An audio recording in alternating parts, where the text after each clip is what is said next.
The smell of burnt coffee. It was always the first sign something was off. I used to think my life was a perfectly brewed cup, rich and comforting. Mark, 42, owner of a successful coffee chain, living the American dream with Lissa, my wife of 7 years. We met in college, built this empire from scratch, brick by brick, bean by bean. Our little network of cafes, the daily grind, was our baby, our shared triumph.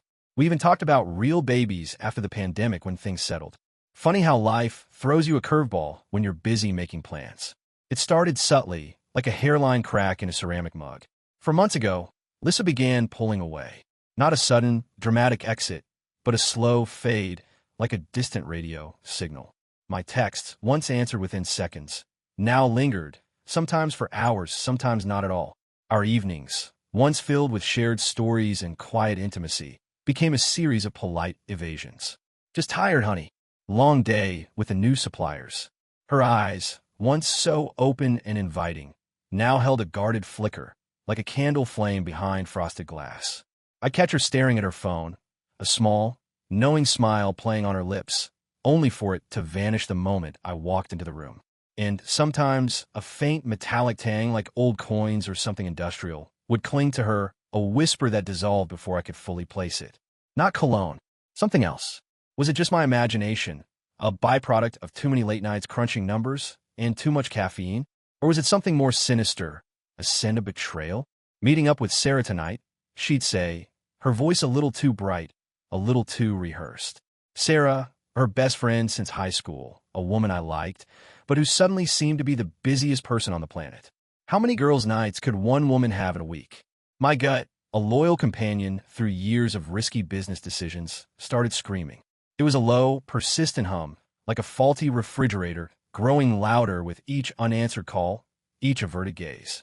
I tried to rationalize it, of course. Stress from the business, the lingering pandemic anxiety, maybe even my own long hours. We were both busy building something. But the silence in the house, once a peaceful backdrop, now felt heavy, suffocating, like a thick blanket thrown over a burning fuse. It wasn't just physical distance. It was an emotional chasm opening between us, wide and cold. What do you do when the person you've built your entire world around suddenly feels like a stranger? When every touch feels forced, every conversation a performance? Do you confront them? Do you pretend you don't notice the cracks spreading across the foundation of your life? Or do you start looking for answers, even if you know they might shatter everything? I remember one morning, I woke up before her, which was rare. She was still asleep, her phone on the nightstand, face down. A small, almost imperceptible vibration. My hand hovered over it, a tremor running through me. What if I picked it up? What would I find? The temptation was a physical ache, a burning curiosity that gnawed at my insides. But I didn't. Not yet. I wasn't ready to be the man who snooped. Not yet. Instead, I went downstairs, made coffee. And that's when I burned it. The bitter, acrid smell filled the kitchen, a perfect metaphor for the taste in my mouth. I stared at the dark, oily liquid, a reflection of the darkness pooling in my own mind. Lissa walked in, rubbing sleep from her eyes, and wrinkled her nose. Oh, what's that smell, honey? Did you burn the coffee again? Her casual tone, the familiar question, felt like a punch to the gut. She didn't notice the subtle tremor in my hand, the way my jaw clenched. Or maybe she did, and just didn't care. That was the moment I knew. Not with proof, not with a smoking gun, but with a cold certainty that settled deep in my bones. The air in our once cozy kitchen felt suddenly thin, sharp, like broken glass. I couldn't live with this gnawing uncertainty, this slow, agonizing bleed. I needed to know. The truth, no matter how ugly, was better than this slow-motion torture. I didn't tell Lissa I was going to be working late that week. Didn't mention the new project that would keep me away from the house more often. I just nodded, smiled, and played the part of the oblivious husband. It was a role I was getting surprisingly good at, a bitter irony given my usual transparency. I picked up my phone, scrolled through my contacts, and found number. A name I'd seen on a local billboard, tucked away in the back of my mind for just such an occasion. Private investigations. Discreet. Confidential. I took a deep breath. My finger hovered over the call button. This was it. The point of no return. Once I made this call, there was no unringing the bell, no unseeing what would be revealed. My marriage, my life, everything I thought I knew, was about to be put under a microscope. and I had a terrifying feeling I wouldn't like what the lens showed me. The silence in the house was deafening, punctuated only by the distant hum of the refrigerator. What would I find? And more importantly, what would I do with it? The phone rang once, twice, a click. "Hello, this is Mark. I need to hire you." The detective's voice was flat, professional. "We have something for you, Mr. Miller." Those words, delivered with the emotional neutrality of a weather report, hit me like a physical blow. For a week, I'd been living in a state of suspended animation. Lissa continued her girls' nights, her distant smiles, her carefully constructed excuses. I continued my own charade, pretending to be busy, pretending not to notice the growing chasm between us. Every morning, I'd wake up with a knot in my stomach, wondering if today would be the day the other shoe dropped. Now it seemed it had. The private investigator, a former cop named Frank, sat across from me in a dimly lit diner booth, the clatter of plates and the murmur of other patrons a surreal soundtrack to the unraveling of my life. He didn't waste time with pleasantries. He just pushed a manila folder across the table. It felt heavier than it looked, weighted with the truth I both craved and dreaded. "Your wife, Lissa Miller," Frank began, his voice low, "has been seeing someone for approximately 6 weeks. Our surveillance confirms multiple meetings, mostly at a downtown hotel, and a few at a private residence." He paused, letting that sink in. 6 weeks. It wasn't a one-off mistake, a moment of weakness. This was a sustained, deliberate act. My blood ran cold. "Who is it?" I asked, my voice barely a whisper. I already had a terrible suspicion, a name that had been rattling around in my head for days, a name I desperately... Lissa, laughing, her head thrown back, her arm linked with another man's. And that man, my stomach dropped. It was Tom Hayes, our friend, our mutual friend, the guy who'd helped us paint the first coffee shop, who'd celebrated our wedding, who'd been to our house for countless barbecues. The guy I trusted. Tom Hayes, Frank confirmed, as if reading my mind. He's a real estate agent. Divorced, 2 kids. Seems like a stand-up guy on the surface, doesn't he? Frank's sarcasm was a cold comfort. A stand-up guy. The words tasted like ash. How many times had he sat at our dinner table, sharing a beer, making jokes, all while he was sleeping with my wife? The image of his grinning face, his easy charm, now twisted into something grotesque, a mask of betrayal. "There's more," Frank continued, pulling out another piece of evidence. "She's been using a second phone." He placed a photo of a cheap, burner-style phone on the table. "We tracked it, used exclusively for calls and texts with Hayes. She keeps it hidden in her gym bag. Smart. Almost too smart for someone who claims to be just tired. A second phone, the sheer premeditation of it. Not a spontaneous slip, but a calculated deception, a secret life meticulously constructed behind my back. The casual lies, the distant glances, the phantom metallic tang, it all clicked into place, forming a sickening mosaic of deceit. My mind reeled. How could I have been so blind? What kind of person creates a whole other identity, a whole other reality, just to betray the one they supposedly love? She uses it to coordinate their rendezvous, Frank explained, pointing to a series of call logs and text message excerpts. Dates, times, locations. A timeline of my humiliation laid bare on a diner table. Each entry was a fresh stab, a reminder of every moment I'd spent worrying, wondering, while she was meticulously planning her next lie. What kind of twisted game was this? Was it just about sex? Or was there something deeper, something more insidious at play?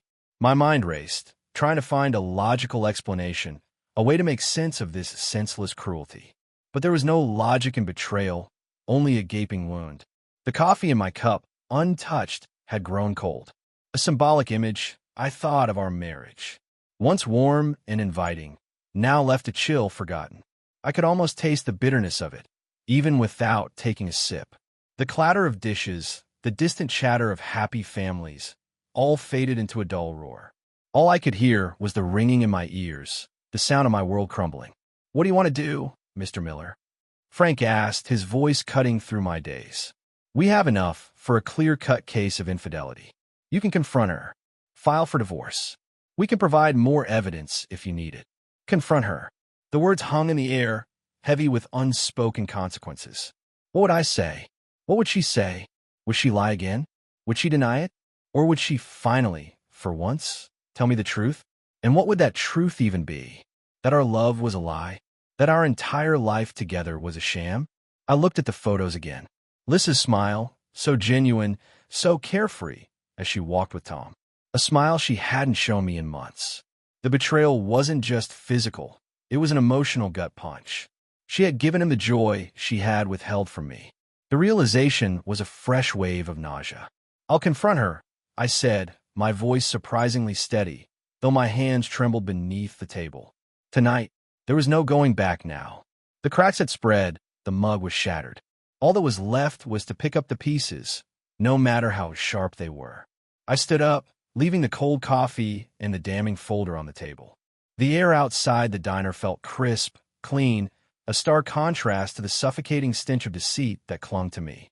I walked towards my car, each step deliberate, toward the confrontation that would change everything. The sun was setting, casting long, ominous shadows. The calm before the storm. Her tears were a performance, a masterclass in emotional manipulation. I remember the confrontation like it was yesterday, though it feels like a lifetime ago. I waited for Lissa to come home, the folder with Frank's evidence clutched in my hand, my heart pounding like a drum against my ribs. When she walked in, her usual bright, "Hey, honey," died on her lips as she saw my face. I didn't yell. I didn't scream. I just placed the photos and the phone records on the coffee table.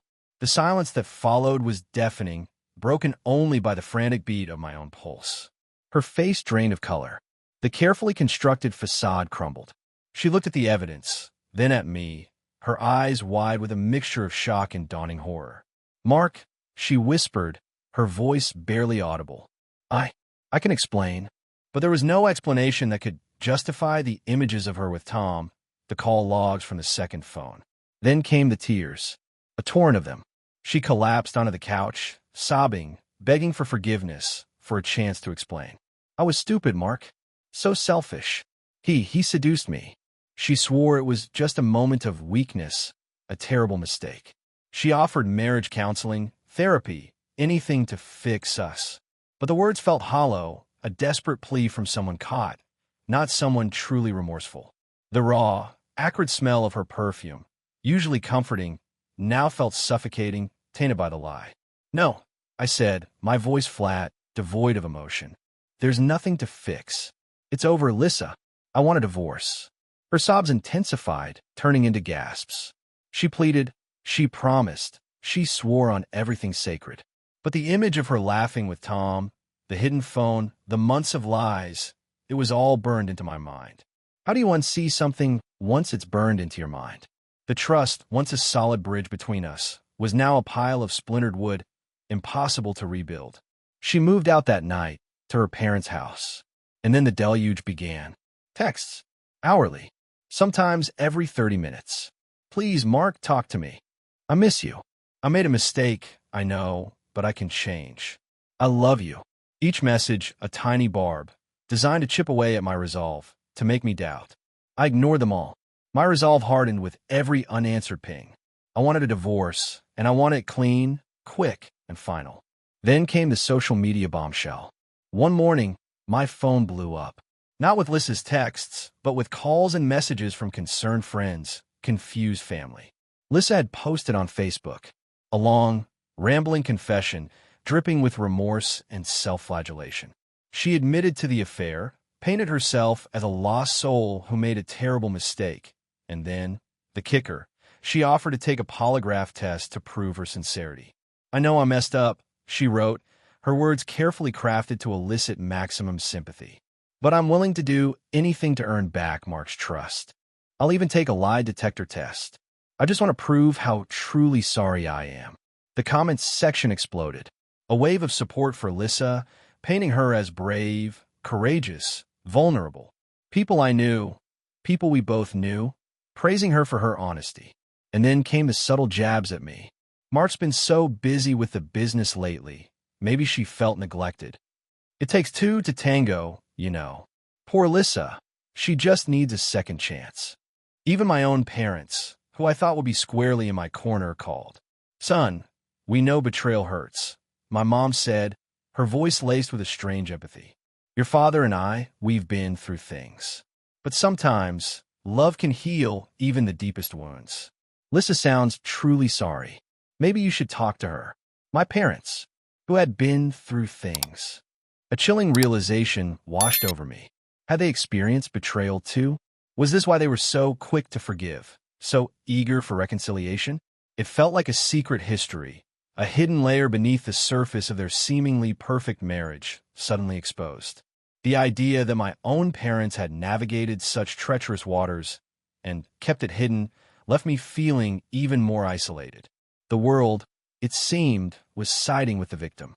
The brave woman who confessed her sins, while I, the betrayed husband, was painted as the cold, unforgiving workaholic. The irony was a bitter pill to swallow. I felt like I was drowning in a sea of public opinion, with only two life rafts in sight. My two best friends, David and Chris, who saw through the charade. She's playing the long game, man, David warned. This is classic manipulation. Chris just nodded, his face grim. Don't fall for it. But the isolation was crushing. Every phone call, every social media notification felt like another attack. I was the villain in her carefully constructed narrative. The symbolic image that kept flashing in my mind was a fractured wedding photo, Lissa's smile on one side, my bewildered face on the other, a jagged line of white cutting through her eyes. What was real anymore? What was true? I spent hours scrolling through Reddit, desperate for an unbiased perspective. Strangers' anonymous voices offered advice, commiseration, and a surprising amount of clarity. Don't trust the tears, one comment read. It's a power play. Another, the public confession is a genius move. She's controlling the narrative. The collective wisdom of the internet, a strange comfort in my personal hell. After days of this, feeling like a pariah in my own life, I finally broke. Not to Lissa, but to myself. I needed closure. Not reconciliation, but a final conversation, a way to put a period at the end of this agonizing chapter. A last chance to understand, to confront, to perhaps find some peace. I sent her a single text. Let's meet. For closure. No second chances. And then I waited. The silence, this time, was a relief. A fragile calm before the next storm. She blamed him. A classic move. But was it the whole truth? The coffee shop we chose for our closure meeting was one of ours. The Daily Grind on Elm Street. A subtle irony, I thought, given that our daily grind had become a bitter, unpalatable mess. I arrived early, watching the steam curl from the espresso machine, the familiar scent of roasted beans a stark reminder of the life we'd built, now teetering on the edge of collapse. My hands, usually steady, trembled slightly as I gripped my lukewarm black coffee. Lissa walked in, looking smaller, more subdued than I remembered. Her eyes, usually sparkling with an almost childlike enthusiasm, were red-rimmed and swollen. She wore a simple sweater, no makeup, a stark contrast to the polished image she usually presented. It was a calculated vulnerability, I suspected, designed to disarm me. But after the Facebook post, after the public performance, I was on high alert. Every gesture, every word was under scrutiny.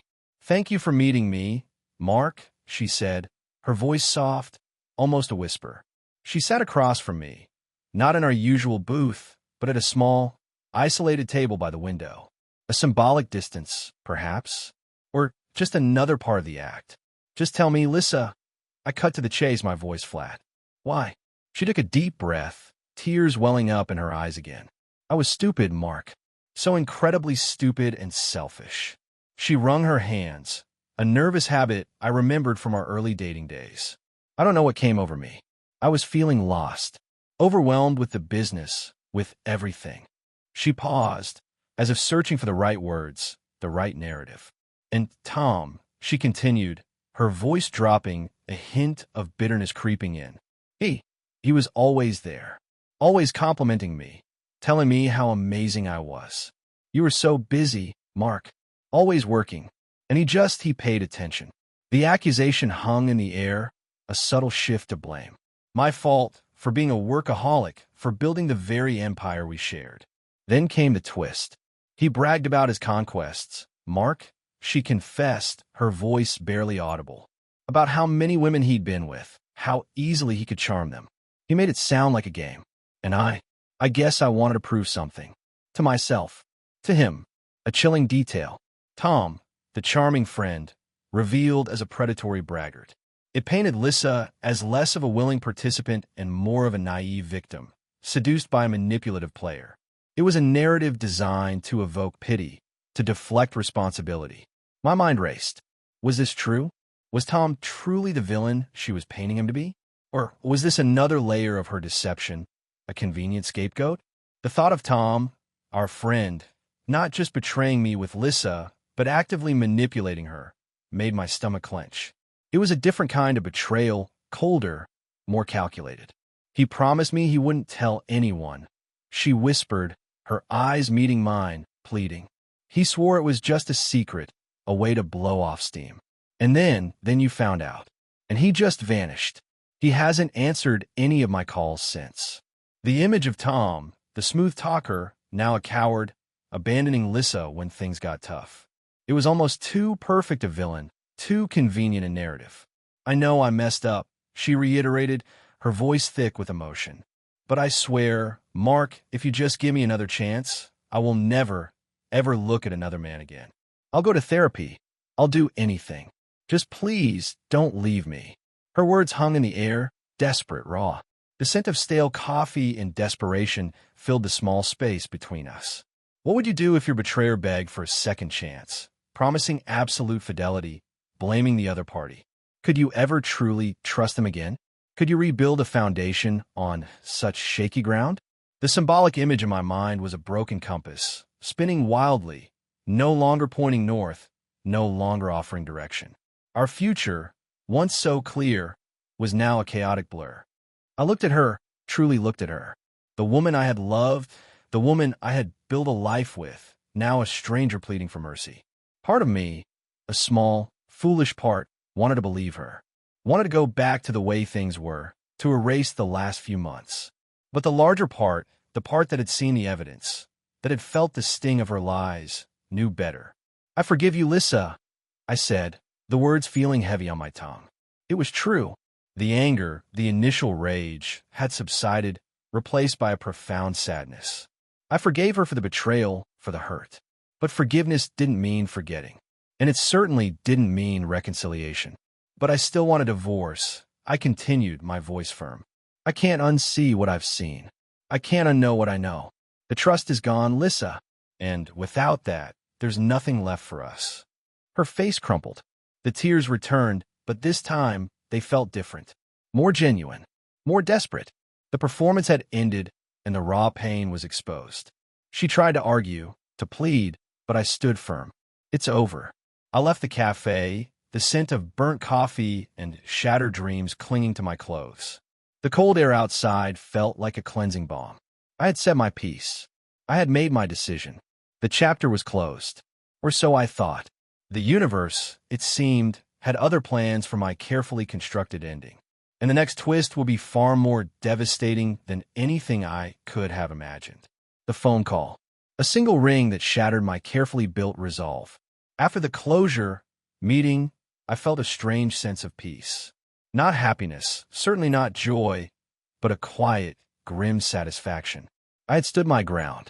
I had articulated my decision. The divorce papers were being drafted, and I was ready to move forward, to rebuild my life, piece by painful piece. Lissa's hourly texts had stopped, replaced by a chilling silence that, at first, felt like a blessed relief. I thought the storm had passed. I was wrong. It was late, well past midnight. I was sitting in the living room, surrounded by the quiet hum of the house, trying to lose myself in a book. The air was still, heavy, almost expectant. Then my phone rang. An unknown number. My heart leaped into my throat. I almost didn't answer it. But something, a primal instinct, urged me to pick up. Mr. Miller? A woman's voice, frantic, barely coherent. This is St. Jude's Hospital. We have Alyssa Miller here. She attempted suicide. The words hit me like a physical blow. Suicide. Lissa. My mind reeled, struggling to process the information. The book slipped from my numb fingers, hitting the floor with a dull thud. The silence in the house, once a comfort, now felt oppressive, suffocating. A cold dread, unlike anything I'd ever felt, began to spread through my chest, chilling me to the bone. Is she okay?" I stammered, my voice barely a whisper. "She's stable now," the nurse replied, her voice softening slightly. "But she's in critical condition. She took a large dose of pills. Her parents are here. They asked us to call you." Her parents. The same people who had publicly shamed me, who had called her brave for her Facebook confession. Now, they were calling me, the man who had just refused her desperate pleas. The guilt, a monstrous, suffocating weight, descended upon me. It wasn't just a betrayal anymore. It was a tragedy. And somehow, in my rigid pursuit of justice, I felt implicated. I drove to the hospital in a daze. The city lights blurred past, a kaleidoscope of meaningless colors. The sterile smell of antiseptic hit me the moment I walked through the doors, a stark reminder of the fragile line between life and death. Lissa's parents were in the waiting room, their faces etched with grief and accusation. Her mother's eyes, red and swollen, met mine, and I saw not just sorrow, but a deep, burning resentment. "This is your fault, Mark," her father hissed, his voice low and venomous. "You broke her. You pushed her too far." His words, though unfair, pierced me. My logical mind knew it wasn't my fault. Her choices were her own. But the emotional part, the part that still held fragments of love for the woman I married, was overwhelmed by a crushing wave of guilt. Had I been too harsh? Too unyielding? Had my pursuit of a clean break inadvertently pushed her over the edge? The symbolic image that flashed in my mind was a shattered mirror, reflecting a distorted, guilty version of myself. I spent hours in that waiting room, the fluorescent lights humming overhead, the air thick with unspoken recriminations. I replayed every conversation, every interaction, searching for a sign, a moment where I could have done something differently, said something kinder. But there was nothing, only the stark reality of her desperate act. Finally, the doctor came out. Lissa was stable, but would need extensive psychological help. And then, the doctor looked at me, a strange, knowing look in his eyes. "She asked for you, Mr. Miller. She wants to see you." I walked into her room, the scent of sterile air and fear filling my lungs. She opened her eyes, weak, unfocused. "Mark," she whispered, her voice raspy. "Please don't leave me." In that moment, all my carefully constructed walls crumbled. The anger, the betrayal, the desire for a clean break. It all seemed trivial in the face of such raw, desperate vulnerability. My heart, which I thought had hardened into stone, ached with a profound, unbearable guilt. "I won't," I heard myself say, the words escaping before I could stop them. "I won't leave you." It wasn't a promise of reconciliation, not yet. But it was a promise to stay, to help, to try. The path I had so clearly envisioned, the path to divorce and a new beginning, had veered sharply, violently, into an unknown and terrifying territory. I was trapped, not by her lies, but by my own conscience. And I knew, with a chilling certainty, that this was only the beginning of a much longer, much more complicated battle. A second chance, or a second trap. The line was blurring. The hospital room smelled of antiseptic and regret. Lissa, pale and fragile, looked up at me, her eyes pleading. "Please, Mark," she whispered, her voice still weak. "I know I messed up, but I can't. I can't do this without you." The guilt, a suffocating blanket, wrapped around me, squeezing the last vestiges of my resolve. I had seen her at her lowest, utterly broken. And in that moment, the desire to protect, to fix, to somehow undo the pain, overwhelmed everything else. "We'll try," I said, the words feeling foreign on my tongue. "We'll try to fix this." It wasn't forgiveness, not yet. It was a concession, born of a desperate need to alleviate the crushing weight of my own conscience. I was giving her a chance, but more accurately, I was giving myself a reprieve from the unbearable guilt. The decision sent shockwaves through my small circle. David and Chris were furious. "She's manipulating you, Mark." David practically yelled over the phone.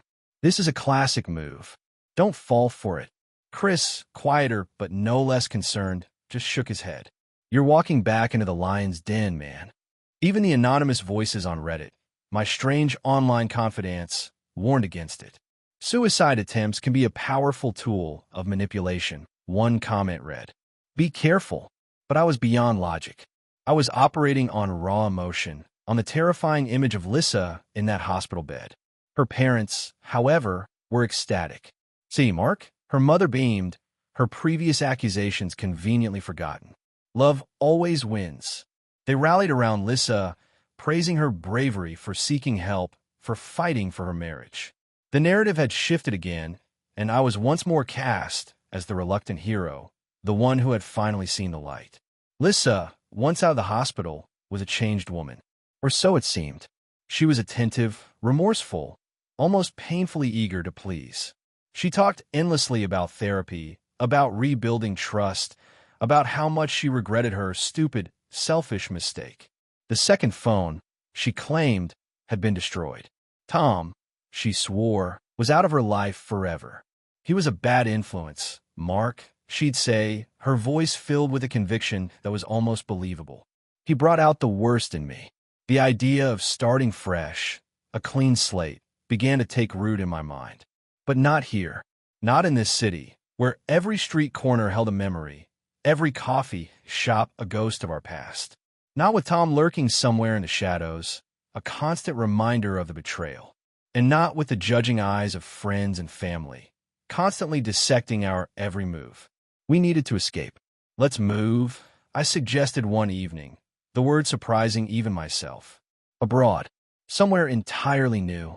A place where we can truly start over, away from everything. Lissa's eyes lit up. It was the first genuine spark I'd seen in them since before the affair.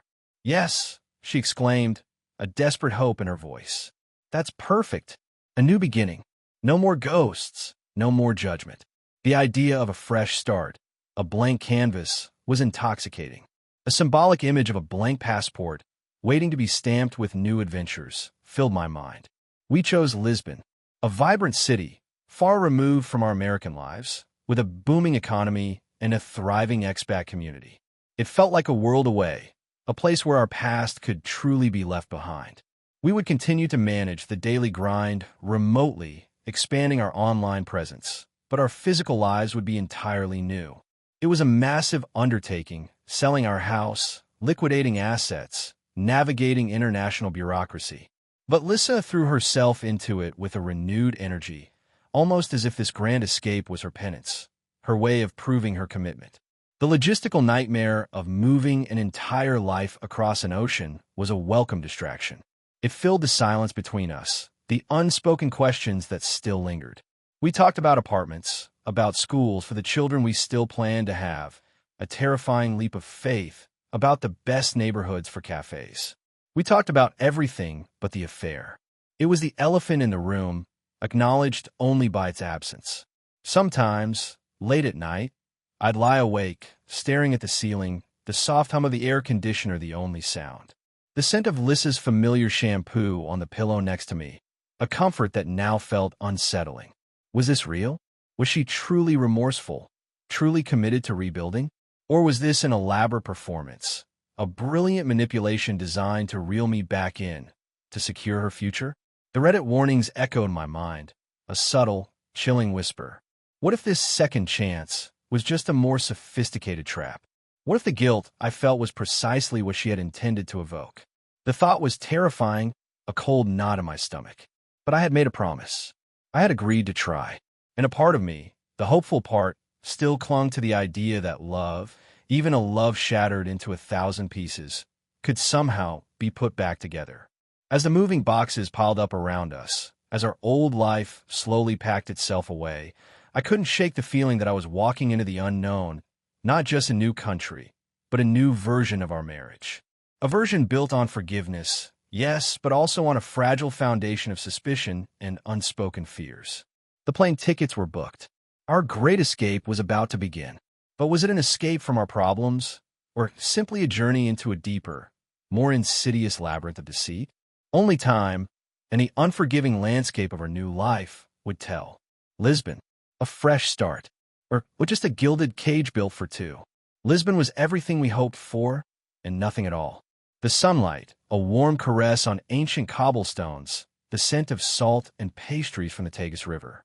Our new apartment, a sprawling space overlooking the city, felt like a breath of fresh air, a stark contrast to the suffocating memories of our old home. We threw ourselves into the novelty of it all, exploring winding streets, learning Portuguese phrases, immersing ourselves in a culture far removed from our own. It was a beautiful distraction, a meticulously crafted illusion of a fresh start. Lissa was radiant. She embraced the new life with an almost frantic enthusiasm, as if she could outrun her past by sheer force of will. She decorated the apartment with a newfound zeal, her laughter echoing through rooms that had once felt hollow. She was attentive, affectionate, almost painfully so. She'd bring me coffee in the mornings, just the way I liked it, her hand lingering on my arm. She'd listen intently as I talked about the business, offering insightful suggestions, just like she used to. The woman I married, or a convincing replica, seemed to be back. We continued to work on the daily grind remotely. The time difference was a challenge, but we adapted, scheduling late-night calls and early-morning video conferences. Our business, ironically, thrived. The pandemic had shifted consumer habits, and our online coffee bean subscription service, a side project we neglected, exploded. We were making more money than ever, building an even larger empire from across the ocean. A golden cage, perhaps, but a very comfortable one. But beneath the polished surface, the cracks remained. Subtle, almost imperceptible, like hairline fractures in ancient marble. I'd catch Lissa's eyes sometimes, a fleeting shadow passing through them, a flicker of something unreadable. A moment of silence would stretch between us, heavy with unspoken words, with the ghost of the second phone, the image of Tom. What do you do when forgiveness feels like a constant negotiation, a fragile truce that could shatter at any moment? How do you rebuild trust when the foundation is built on quicksand? The rhetorical questions haunted my quiet moments, whispering doubts into the vibrant Lisbon air. She was always with me, almost too much. If I went for a walk, she'd suggest coming along. If I had a business call, she'd be nearby, ostensibly reading, but always within earshot. It wasn't overt control, not yet. More like a soft, silken tether, keeping me close. The scent of her perfume, now omnipresent, felt less like a comfort and more like a subtle form of surveillance.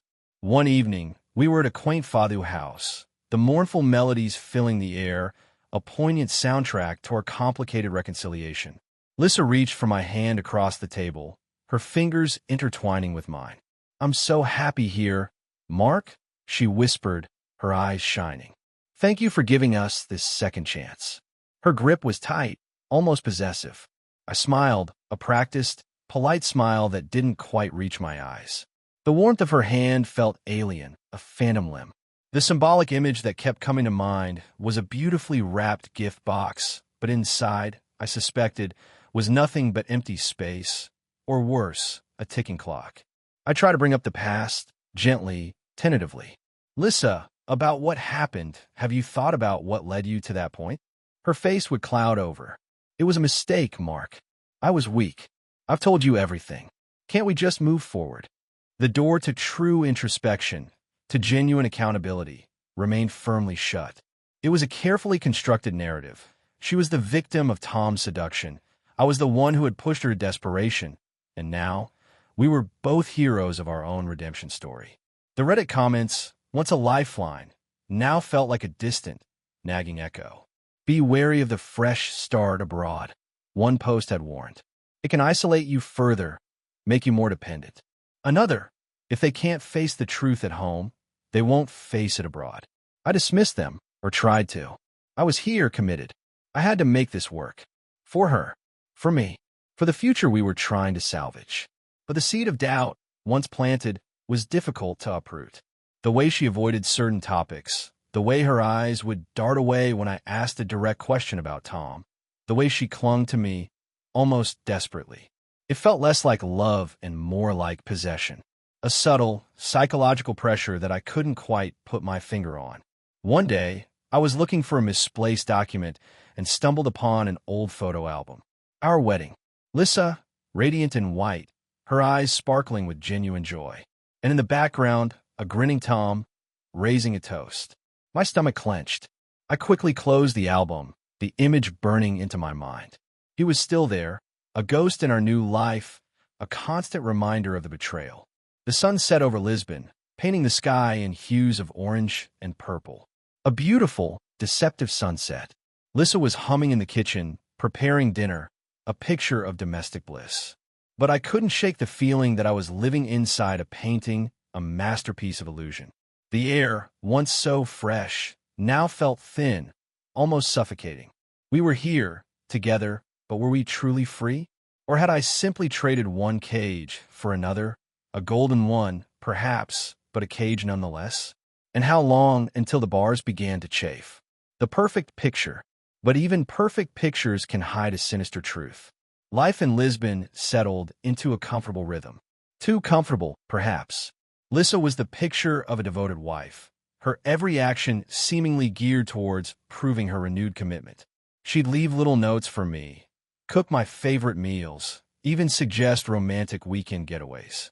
Our social media, meticulously curated, showcased a blissful, globe-trotting couple, rebuilding their lives stronger than ever. It was a masterclass in public relations, a narrative she controlled with subtle precision. But the little things, the tiny imperfections in her carefully constructed facade, began to surface. Like the way her phone was always with her, even in the bathroom. Or the fleeting moments when her eyes would dart away, a millisecond too fast, when I mentioned anything remotely related to our past or to Tom. The scent of her perfume, once a comforting presence, now felt heavy, almost cloying, a constant reminder of her proximity. "Did you ever hear from Tom after everything?" I asked one morning, trying to keep my voice casual as I sipped my coffee. The aroma of freshly brewed beans filled the air, a familiar comfort that now felt tainted. Lissa stiffened, her hand freezing mid-reach for her own cup. "No," she said, her voice a little too quick. "Why would I? He's a monster, Mark. He almost ruined our lives." She forced a smile, but it didn't reach her eyes. The conversation ended there, another brick in the wall of unspoken truths between us. What kind of remorse is it if you can't even face the full extent of your actions? What happens when the person who betrayed you refuses to truly acknowledge the depth of their deceit? The rhetorical questions buzzed in my head, a relentless swarm. The symbolic image that kept flashing was a beautiful, intricate tapestry, but with a single, crucial thread pulled loose, threatening to unravel the entire design.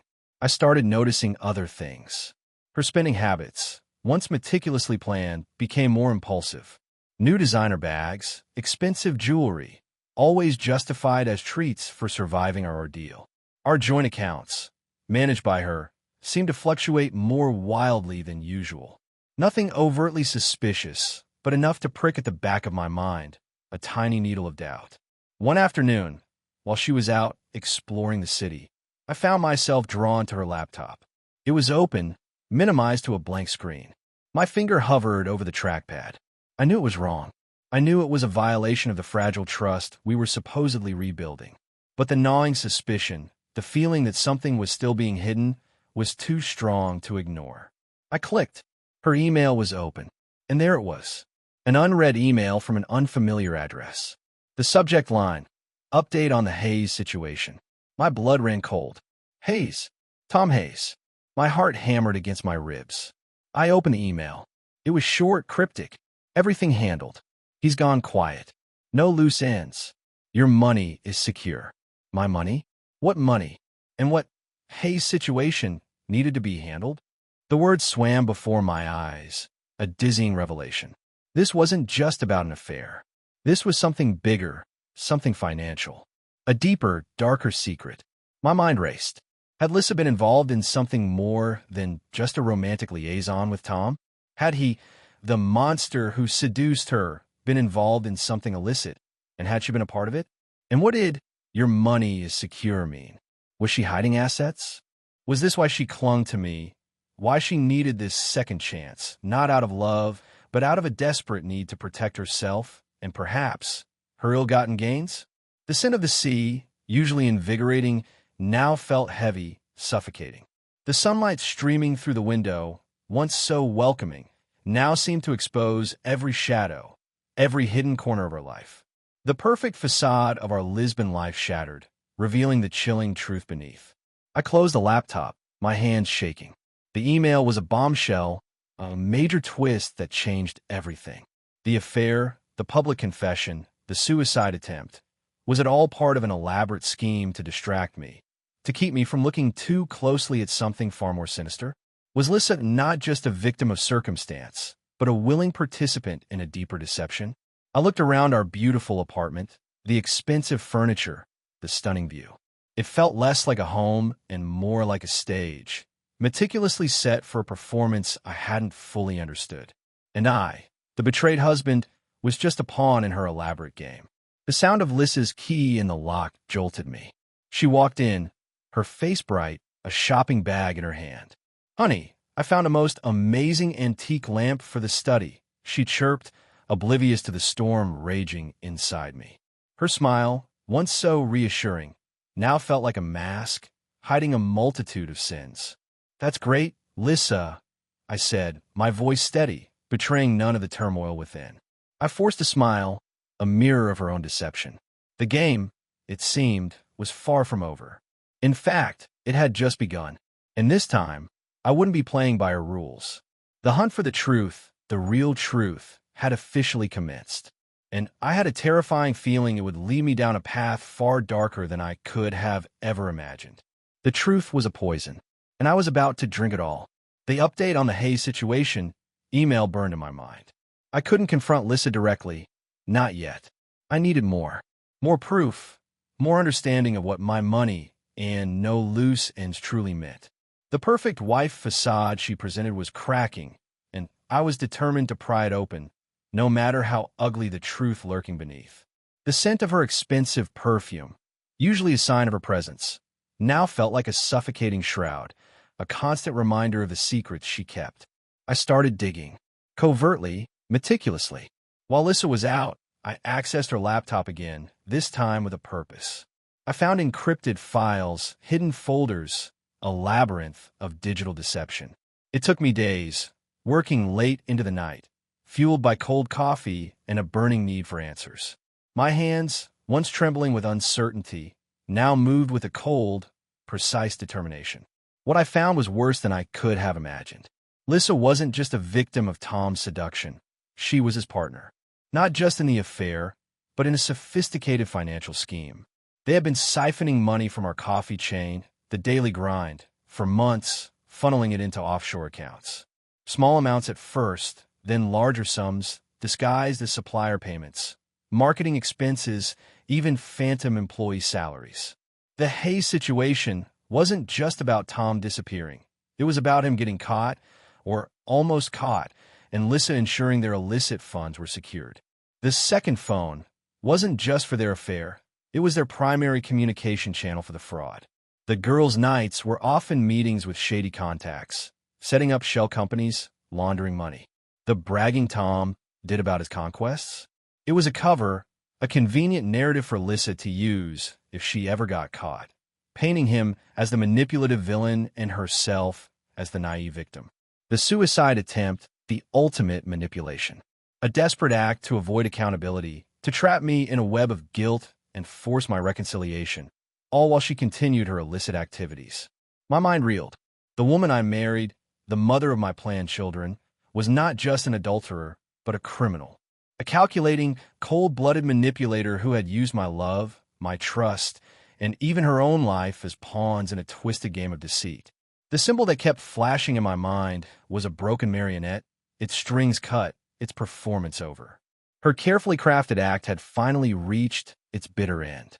How do you confront someone who has woven such an intricate web of lies, who has used every emotional lever to control you?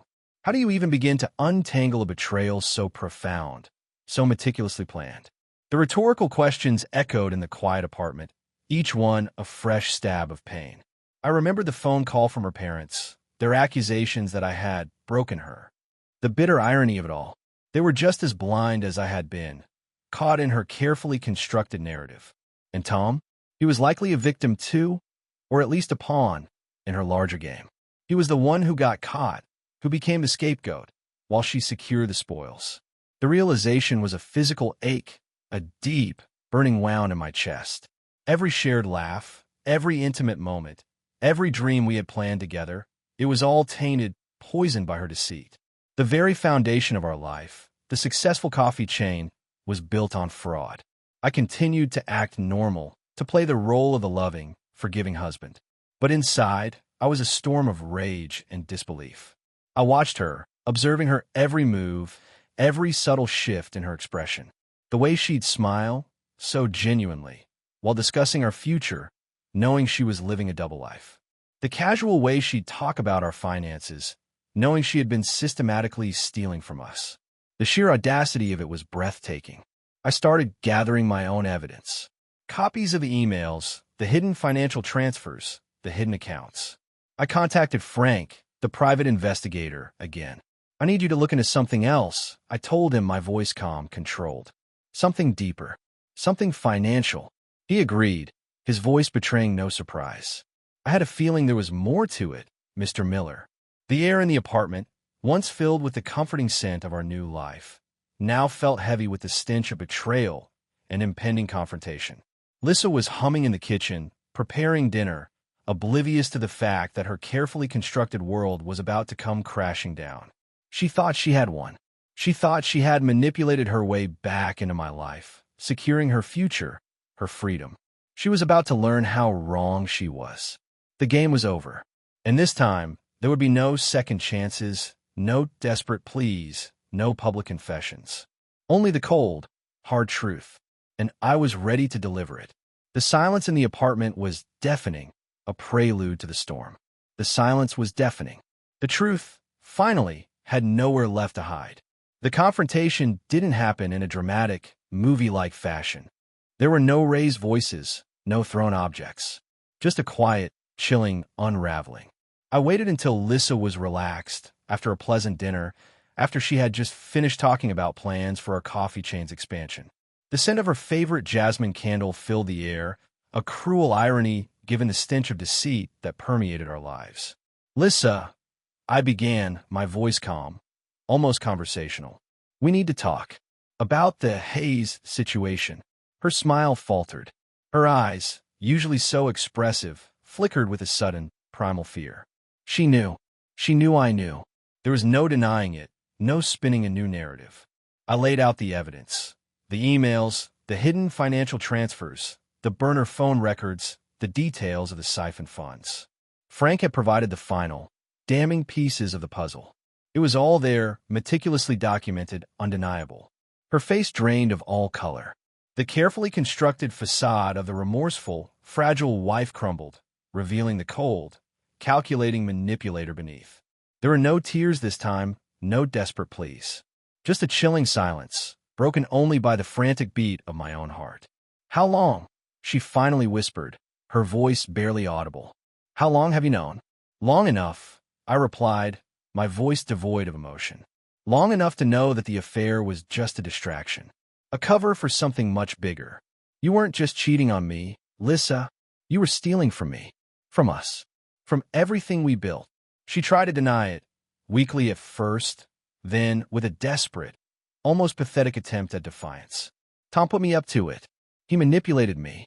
He said it was just a way to protect our assets from the market. Her voice cracked, but there were no tears. Only the raw, ugly truth. Don't. I cut her off, my voice sharp. Don't you dare blame him. You were his partner. You orchestrated this. The second phone, the hidden accounts, the fake suicide attempt to reel me back in when you thought you were caught. That wasn't Tom, Lissa. That was you. The last words hung in the air, heavy with accusation. The symbolic image that kept flashing in my mind was a broken marionette, its strings cut, its performance over. Her carefully crafted act had finally reached its bitter end. What happens when the person you once loved is revealed to be a stranger, a criminal, a master manipulator? How do you grieve a life that was built on such profound lies? The rhetorical questions echoed in the quiet apartment, a haunting chorus. The silence that followed was absolute. The jasmine scent, once comforting, now felt suffocating.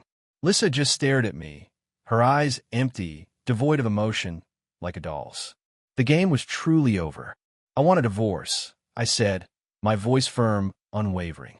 And I want every penny back. Every single cent you stole from our business. I have all the evidence. If you fight me, if you try to pull any more of your stunts, I will go to the authorities. Here, and in the States. You will lose everything. Your freedom, your reputation, everything. She nodded slowly, a single tear finally tracing a path down her cheek. Not tears of remorse, I suspected, but tears of defeat. She was caught. There was no escape this time. The divorce was swift, brutal, and utterly devoid of sentiment. We liquidated our assets, divided the business, though I ensured her share was significantly reduced, reflecting the stolen funds. She returned to the States, to her parents, her reputation in tatters, her brave Facebook post now a cruel joke. I never saw her again. Life after Lissa was quiet. The silence in our Lisbon apartment, once heavy with unspoken truths, now felt like a blank canvas. The scent of fresh air, of the sea, no longer felt tainted. The daily grind continued to thrive, expanding even further, a testament to my resilience, built on the ashes of betrayal. I never fully recovered the trust one once had. Every new person I met, every new relationship, was viewed through a lens of cautious skepticism. The world, once a place of simple truths, was now a complex, morally ambiguous landscape. But I was stronger, wiser, and I was free. I sold the Lisbon apartment. The memories, though bittersweet, were still too potent.